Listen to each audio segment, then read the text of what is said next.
Hello, all you historians and fellow YouTubers. Glad to see y'all today. We're here at Arlington National Cemetery. Andersonville, sorry. Thank you for the correction.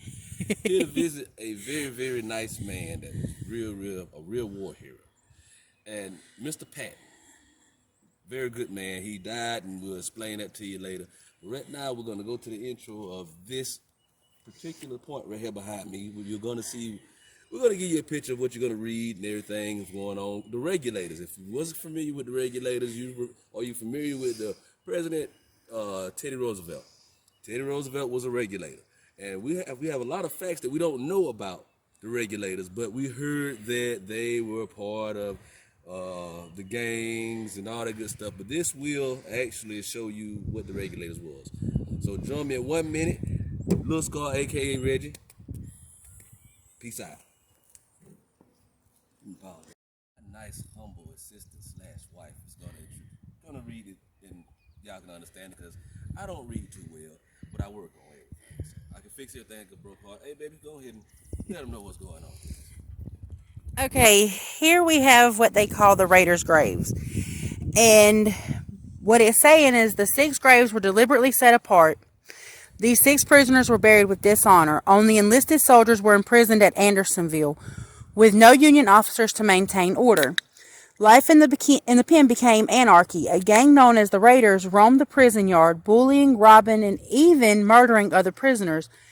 Eventually, with the blessing of Commander Wurs, the prisoners formed a police squad called the Regulators, arrested the Raiders, and tried and hanged the 6 ringleaders. Raiders took $170 from Dodd, who was badly cut up, but finally got away and reached the gate and reported to Captain Wurs, who came up with him and demanded that the robbers should be given under penalty of no rations for 1 week. Before their execution, the 6 Raider leaders were court-martialed by their peers. Confederates provided lumber for the gallows, which was erected near prison's south gate. The remaining Raiders were forced to run a gauntlet formed by their fellow prisoners. Now, as y'all see, we have freshly dug graves here. This is the procedure they use to actually, because they don't want to kill the grass and really don't want to run over graves and all that stuff. Put the backhoe there and all that stuff. Got dirt here. Now here we got freshly dug graves. They haven't made their heads on this. They still work. We have Stanley E. Super. 1948 to 2021. And we have Roll W. Bell Jr. He was Army and he was Army. From 45 to 2021, he did a long tour. Now, we're going to show you Patton Sr., the same man that had a hole in his chest. And I'm going to explain it to you when we get to the site. Follow me.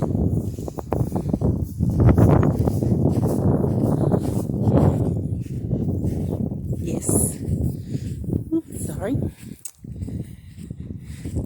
Be good people for stepping on y'all. Now, here we have Mr. Patton. Story goes that him and his brigade was out in the foxhole and a grenade came through. Well, he had his helmet on. Well, he took his helmet off, laid it on the grenade, and laid on top of it.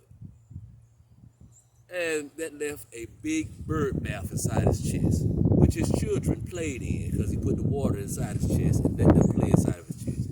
Yes, that's a true story. But he was commissioned with honors and gave a good, proper ceremonial. And that's the story on Mr. Patton. Very good man, raised children that wasn't even his own, but he still did what he had to do. And I commend the man for that. Hats off to him. Another statement I want to say, and this is, everybody might not agree with this. If you notice the flag with the flagpole right over there. Now, this is a Confederate cemetery. Where is my Confederate flag? Yes, I'm not happy about that. But they choose to take the Confederate flag down because everybody did not approve of it. But we all know that you know the reasons why we don't approve of the Confederate flag. Oh, it's racist and all that good stuff. That's my personal opinion. It's not.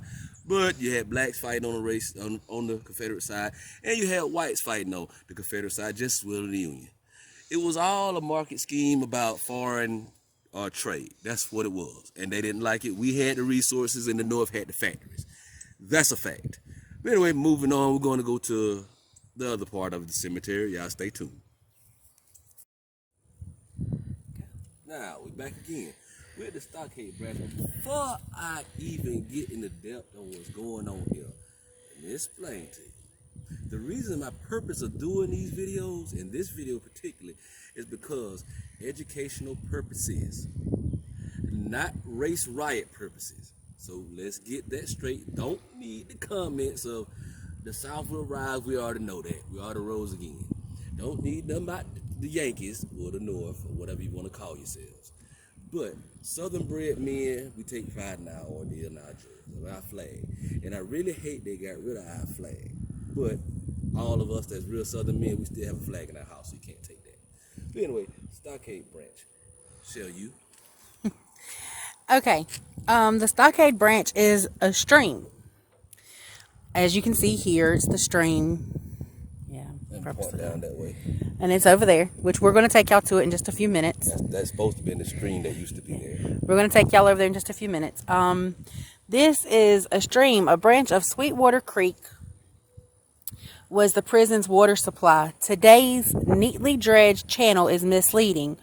When the prison was built, the stockade post slowed the current, turning the stream banks into acres of stagnant swamp. The prisoners' latrines stood downstream. Overcrowding soon fouled the water, and the sluggish current failed to wash sewage out of the prison. The stream's bacteria quickly became lethal. The painting is from the opposite side of the camp, looking upstream toward the sources of Stockade Branch. The Confederate officials, this source of fresh water made Andersonville an ideal site for a prison. Just upstream, however, the bakehouse and guards camp polluted the creek before it even entered the stockade. And here is the map of how it was. This little creek was our only water supply, and when we would go after water, we would often sink into our hips in the mire, and men would often have to be dragged out by their comrades. As you can see, this is the camp of guards in the fort, the soup house, and then here's the road from the depot. Andersonville is over here, and then you have the gallows and the outer stockades.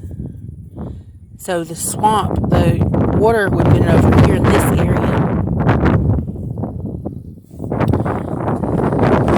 Now, you're finna get a piece of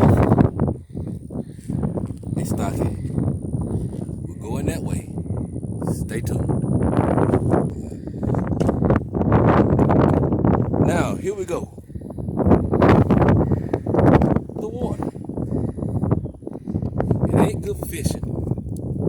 I don't think it's good for drinking anymore. But it's here, there, and everywhere.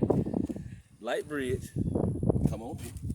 And we're finna run up on our next venture of interest. Oh. Don't fall.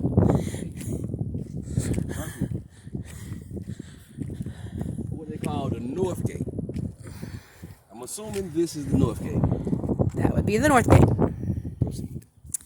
The North Gate. The trail follows in the footsteps of newly arriving prisoners. Captured Union soldiers marched from the village railroad station past this spot and uphill to the North Gate, which is over here, the main prison entrance. After prisoners passed through the outer door, it was barred behind them. Then the inner gate swung open on the prison yard. New arrivals, or fresh fish as they were often called, had no idea what awaited from there. 500 weary men moved along slowly through the double lines of guards. Two massive wooden gates with heavy iron hinges and bolts swung open. As we stood there and we passed through into the space beyond, we were in Andersonville. That was Private John McElroy's 16th Illinois Cavalry. The stockade had only two entrances, and its 3/4 mile perimeter. This path leads to an accurate reconstruction of the North Gate and returns past Providence Springs. This is where we are. See, North Gate's over here. Providence Springs Pavilion is our next stop. Correction. I've made a boo-boo. As y'all can see, the sign says,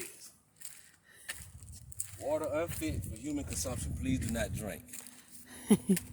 As you finna see water fountain over here. Come on. But before we get there,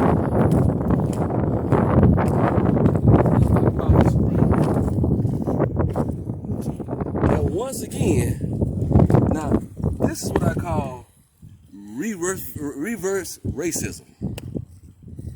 Why, if they working, it's more whites than it is black working? You got a problem now. Look at all the folks. 1, 2, 3, 4, 5, and they standing there. They down there doing the work. But keep going. Okay, Providence Springs. During a heavy rainstorm on August the 14th, 1864, a spring suddenly gushed from this hillside. The prisoners were desperate for fresh water, and over time, the event became legendary. Several men claimed to have seen lightning strike this spot just before the spring burst forth. This damp slope, with its many natural steeps, would appear to be a likely site for a spring. Workmen may have inadvertently buried the spring's outlet while digging the stockade trench. Whether an act of nature or divine providence, the effect of the stream was an answer to thousands of prayers. A spring of purest crystal water shot up into the air in a column and, falling in a fan-like spray, went babbling down the grade into the noxious brook. Looking across the deadline, we beheld with wondering eyes and grateful hearts the fountain spring. John L. May, 8th Michigan Infantry, August 15th, 1864. Now, this piece of fine structure we're standing in front of is Providence Spring. Erected in 1901. As we're going to see the plaques sitting over there. Erected in 1901. I can read sometime, y'all. Come on in. Okay. Let me open the door. Slam it in the face. Boom. All right. Whatever. Okay. This one says, with charity to all and malice toward none. This was built by the Women's Relief Corps, auxiliary to the Grand Army of the Republic, in grateful memory of the men who suffered and died in the Confederate prison at Andersonville, Georgia, from February 1864 to April 1865. The prisoners' cry of thirst rang up to heaven. God heard, and with his thunder cleft the earth and poured his sweetest waters, gushing here. Erected in 1901, as my husband has formally stated. Now, that is one. That's the pavilion. Gotcha. Now, we're in the Georgia section of the cemetery. Right behind me is the marker of the unknown soldiers that was buried out here. There are soldiers that were buried out here that people do not have any idea who they are, don't need their family or anything. So, this stone right behind me, that's the dedication to them. Shall we walk this way? Don't do like I do.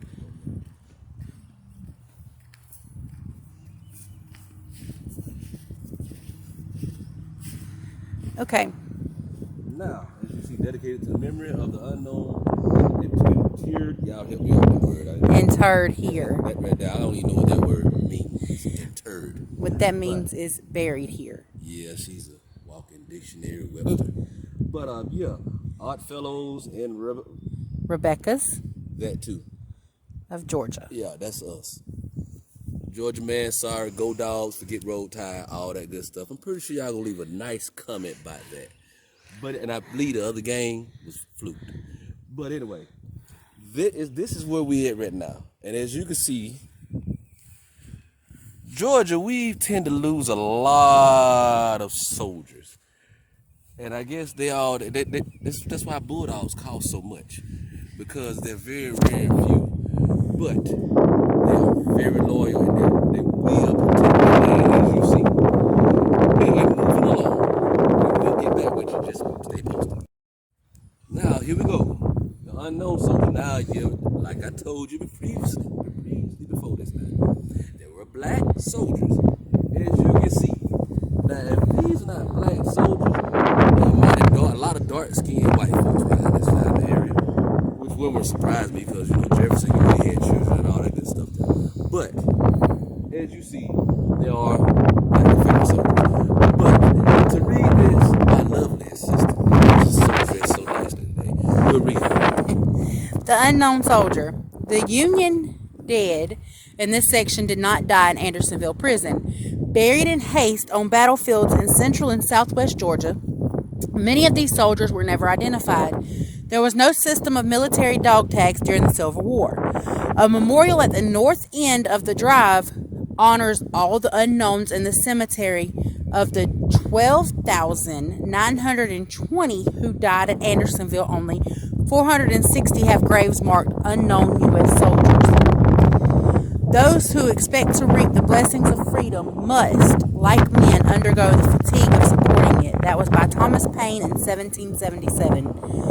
By 1868, more than 800 remains from the surrounding counties were disinterred from common graves and brought to Andersonville, the nearest national cemetery for reburial and pine caskets. The historic photograph shows a similar reinterment in Virginia after the Battle of Fredericksburg. Stay tuned for more. Okay. Go. Now, for you men that are traveling men, you do know that this masonry work, the square and the compass, you would understand what I'm saying if you're a traveling man. All the brothers out there, they built that. I know this for a fact. I've actually talked to older cats. They told me exactly who built it. It's not fresh brick. You can see that. So, you all them traveling men out there, we all did it everywhere in the world. Let's continue. Go. A tight stockade. A tight stockade. Now, for those of you who done been in chain gang, it depends on where you from and what you're talking about. Chain gang, prison, camp, whatever. I'm down here, y'all. Whatever. Chain gang, that was chain gang. Okay, now, that brick and steel y'all talking about ain't nothing compared to them wood right down there. That's a whole lot. You ain't finna climb that. Escape is not an option. Go ahead, daughter. Okay, a tight stockade. Andersonville's first phase. These carefully hewn, closely fitted logs reflect the deliberate design of the prison's initial 16 1/2 acres. At the far northeast corner, haphazardly spaced tree trunks revealed the hasty construction of the camp's 10-acre addition. The Confederates' original plan broke down under a wave of overcrowding. The contrasting stockade walls suggest that things had begun to go terribly wrong by the summer of 1864. Based on archaeological evidence, this stockade is an accurate reconstruction of the prison's north gate. When the prison site was selected, dense pine and oak forest covered these slopes. Slaves felled the straightest pines, topped them to a uniform length, and hewed them with broad axes. The logs were set in a ditch 5 foot deep, also as shown in the archaeologist's photo below. They stood 17 feet above the ground. So as you can see, as my husband has iterated before, there was no escaping. Each pole of the palisades matched so well as to give no glimpse of the outer world across the space of the deadline. Augustus Hamlin, medical inspector. The best way to torture a prisoner is to take the outside world away from him. Stop time. You can't stop time, but you can take the outside world from him. He'll never know what's going on. That's what drives him insane. Let's continue around this way. And that is a true statement. I was locked up before. I'm pretty sure I wasn't the only one. It was for a DUI on a lawnmower. Across the street from the house. I wonder how many of y'all gonna come in on that. And don't laugh. Like she doing. I do enough of that already. Here we have the outer part. Step back so y'all can see the guard post. Now, the thing that really gets me is these were men back in the day. They hand built these. You cannot pay your son right now to dig a hole 4 foot deep. 5 foot. They won't make it to 3. Oh, sorry, y'all. For the youngsters out there. I ain't calling you lazy. But, you know, I was raised by grandma and granddaddy, so shots out to Ruth Smith. Hush Smith, rest in peace, taught me everything I know. Let's go. Okay. This door had to have been the letter me. This door was so they didn't have to open it. The whole big door. The whole big door. This was their way of the prisoners. They stand right there and they had their gun pointed down. Yeah. Yes. You standing here and they stand up there and had their guns pointed down. So there was no just because the highest point is the safest point. Pretty much. Okay. So this over here is talking about the world of lost spirits. When the inner gate swung open, new prisoners had their first vision of life inside. The noise, the stench, the crowd of emancipated men desperate for news must have been overwhelming. New arrivals were known as fresh fish. Anything of value, money, buttons, clothing, might be combed or stolen from them. Even worse was the sight of other prisoners in those skeletal forms and lifeless eyes. A new prisoner could foresee his own fate. Directly ahead stretched Market Street, the only defined path through the jumble of shelters. Food wagons stopped there. Prisoners had bartering sites, and the prison merchants set up stalls in a pathetic parody of a commercial street.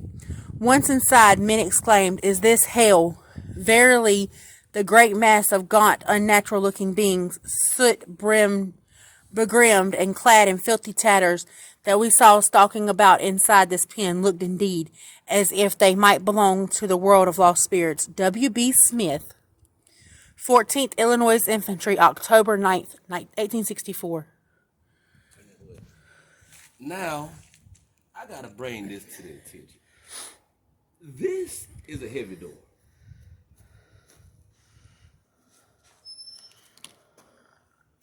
That is a heavy door to be locking every day. With the bar go across there, and I'm pretty sure the bar, it looks like the bar had to be at least probably.